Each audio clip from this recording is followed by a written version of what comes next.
আসসালামু আলাইকুম। আমি আজকে রেসিপি শেয়ার করে নিই কারণ কি তো সবাই এই যে রান্না করতে পারেন। জাস্ট আমি আজকে কি রান্না করছি, যা করছি আমি এটা আমার ব্লগ চ্যানেলে আমার ইউটিউব চ্যানেলে শেয়ার করার জন্য আমি দিয়ে দিছি। তো এটা সিম্পল রান্নাবান্না বৃষ্টির দিনে। আর দেখতে পাচ্ছেন অনেক প্রচুর বৃষ্টি হচ্ছে সকাল থেকে রাত অবধি। তো সেটাই শেয়ার করছি। আর কিছু আমি এখন ইদানিং বেশি আমার ইউটিউব চ্যানেলে সময় দিতে পারতেছি না।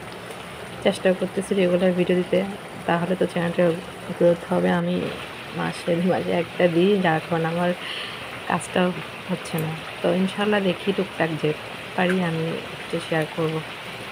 আমার রান্নাবান্না শেষ অ্যান্ড আর দেখতে পাচ্ছেন রান্না শেষ। সবাই ভালো থাকবেন ইনশাল্লাহ, যাই করে সব শেয়ার করবো। খুদা হাফেজ, বাই বাই। মেয়েদের নাকি হাতের লেখা যেটা থাকে সেটা হয়। আজকে নিজের হাতে দেখতেছি, যদি পারতাম হাতের ভাগ্য লেখা যাই বলেন তো জানি না, যদি চেঞ্জ করতে পারতাম হয়তো বা লাইফটা অন্যরকমই হতো। আফসোস এটাই কি আমি তার মহা কেউ না যে আমি আমার হাতের লেখাটাই পাল্টাতে পারবো, বাট চেষ্টা তো করতে হয়, ঠিক না?